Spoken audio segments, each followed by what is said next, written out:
intervenir par motion incidentielle en ce qui concerne ma situation particulière d'un sénateur qui a été traduit en justice et dont les immunités parlementaires ont été levées et qui a été aussi interdit de quitter le pays bientôt 7 mois.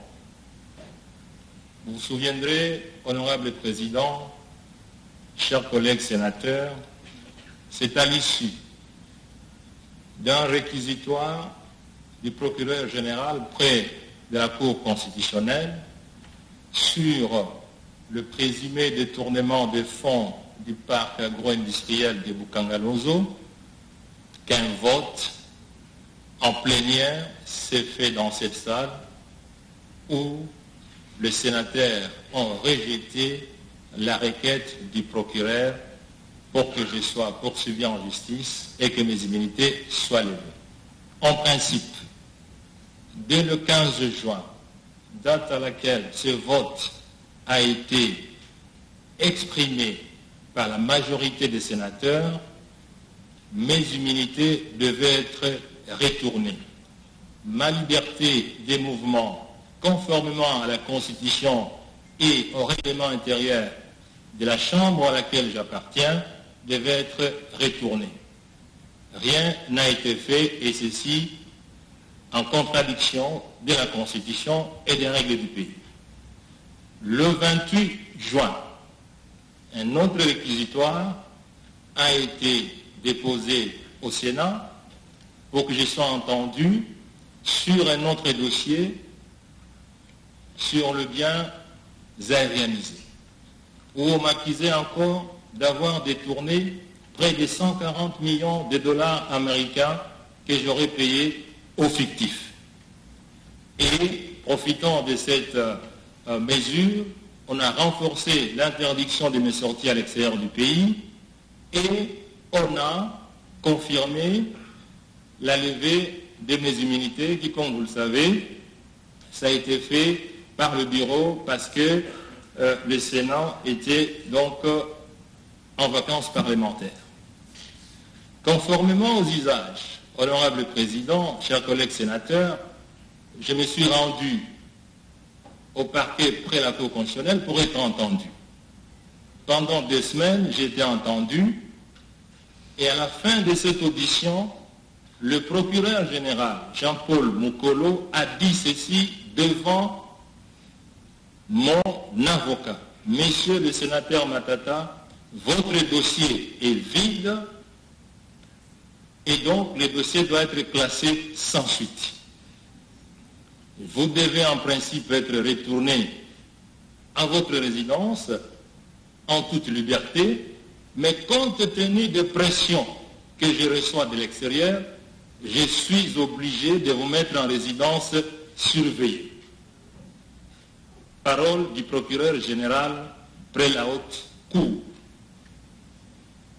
Je m'attendais à ce que, par rapport à ces constats amers à ma faveur, que mes immunités parlementaires, qui constituent en fait un droit, ce n'est pas un don que j'ai bénéficié du Sénat, mais c'est un droit du fait que j'ai été élu, que mes immunités parlementaires me soient retournées et que mes libertés de mouvement soient rétablies. C'est le contraire que j'ai reçu parce que quelques jours après, le procureur général, près de la haute cour, a décidé de réinitialiser les dossiers Bukangalozo pour lesquels, je l'ai bien dit ici, le Sénat en plénière s'était totalement opposé. J'ai, par la suite, comme vous le savez, honorable président, parce que c'est de notoriété publique, juste après mes auditions, j'ai été empoisonné. J'ai écrit pour que je sois autorisé à sortir et recevoir les soins appropriés, parce que c'est un droit fondamental. Il y a des juristes dans cette salle, il y a des constitutionnalistes dans cette salle. Les soins de santé, même à un terroriste, on autorise à ce que les terroristes soient soignés avant d'être jugés. Mais moi, le procureur général a dit, messieurs les sénateurs, pour que vous soyez soignés, il faut d'abord que vous puissiez être interrogés sur le dossier Bukangalonzo et sur lequel la plénière du Sénat a refusé.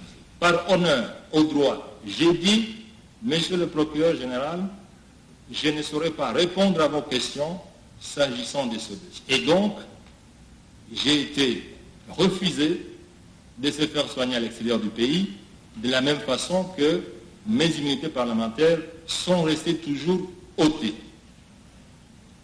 Je n'ai pas été entendu sur le dossier Bukangalonzo. Mais le procureur général, faisant fi à toutes les règles de ce pays, y compris du règlement intérieur du Sénat, a envoyé mon dossier en fixation à la Cour constitutionnelle. Tous les juristes professionnels, les spécialistes en droit, au Congo comme à l'extérieur du pays, m'ont demandé de ne pas répondre à la convocation de la Cour constitutionnelle pour être jugé. Pourquoi? Parce que ce n'était pas conforme aux lois de la République. Par élégance, pour éviter à ce que certaines personnes qui pensent qu'on refuse de se présenter devant la loi, non pas parce qu'on veut respecter les règles établies, mais parce qu'on a peur d'être jugé parce qu'on a détourné l'argent, j'y suis allé. Lors du prononcé du 15 novembre 2021, la Cour constitutionnelle, la haute cour de ce pays, s'est déclarée incompétente pour me juger en alléguant les violations flagrantes et intentionnelles du procureur près de la haute cour qui a utilisé des subterfuges juridiques, me considérant comme si j'étais un Premier ministre en fonction. Honorable Président, chers collègues, le prononcé de la haute cour, qui, selon mes informations, a été notifié aujourd'hui au bureau du Sénat, dit clairement que je ne peux plus être poursuivi étant donné que mon juge naturel n'a pas été prévu par la Constitution. Et qu'à ce titre-là, le prononcé de la haute cour consacre la fin et la clôture totale et définitive du dossier. Cela a été dit dans la salle, l'arrêté a été diffusé, il circule dans l'Internet, mais curieusement, le procureur général près de la haute cour, parce qu'il s'agit d'un acharnement politique envers un individu, écrit une lettre auprès du président de la Cour pour dire, comme vous vous êtes déclaré incompétent, je vous demande de me transférer ces dossiers pour que je puisse les retransférer à la Cour de cassation pour compétence. Honorable Président, chers collègues sénateurs, dans cette même salle, je me rappelle encore de la décision que l'honorable Président avait prise à l'issue, je crois, de l'intervention du sénateur Mangadi. Dans cette même salle, il y a des gens qui ont dit que le procureur général près la haute cour n'était pas compétent pour solliciter les poursuites judiciaires auprès du Sénat. Il n'y avait aucune passerelle juridique qui les lui autorisait.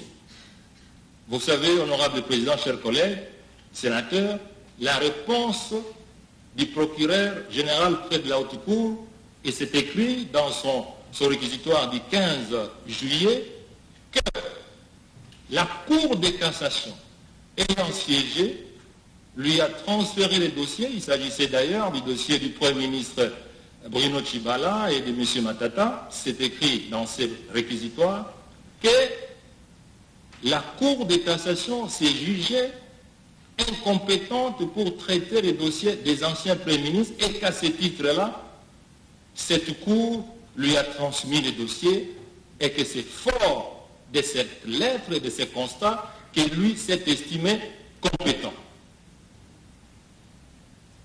Ce qui est étonnant, honorable Président, chers collègues sénateurs, ce même procureur près de la haute cour qui a écrit au Sénat pour dire que la Cour de cassation était incompétente pour examiner mon dossier, c'est le même procureur qui demande à ce que la haute cour lui transmette ses dossiers et que lui, à son tour, les transmette à la Cour de cassation pour compétence. quel type de droit? Nous avons dans cette salle des juristes compétents, des professeurs d'université. Quel type de droit peut-il permettre qu'une cour se déclare incompétente aujourd'hui et 5 mois après, elle se déclare compétente pour examiner un dossier?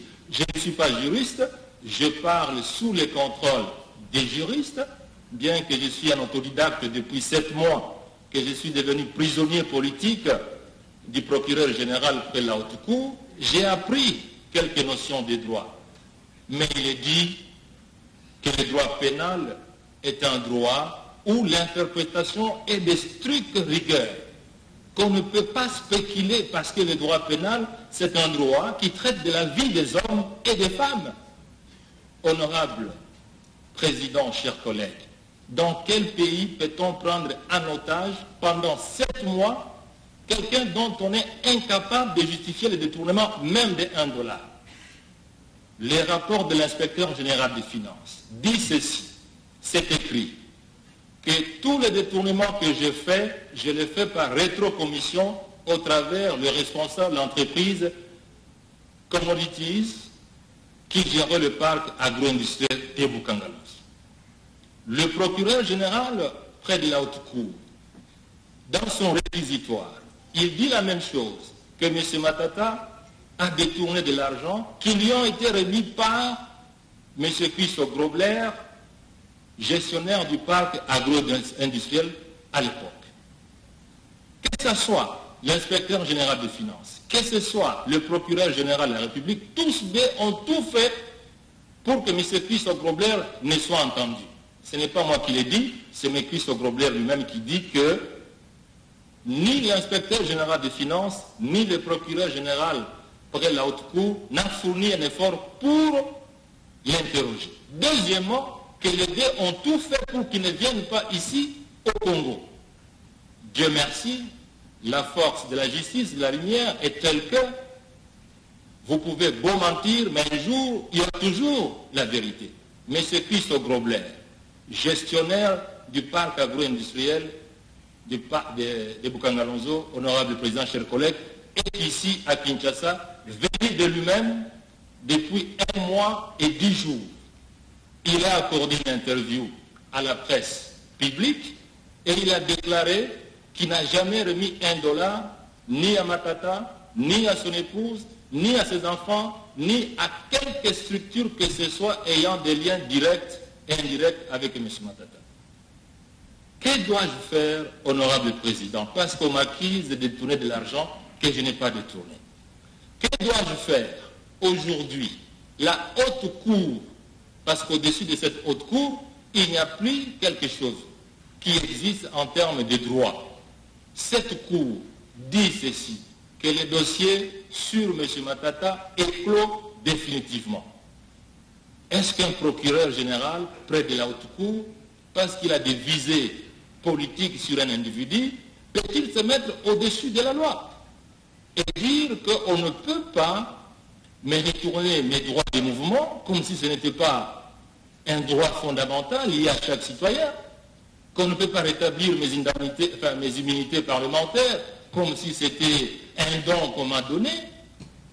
Que dois-je faire, honorable président, chers collègues, que de demander à ce que le Sénat puisse s'impliquer de manière que mes libertés de mouvement soient rétablies et que mes immunités parlementaires soient rétablies. Voilà, honorable président, l'objet de mon intervention de tout à l'heure. Je vous remercie.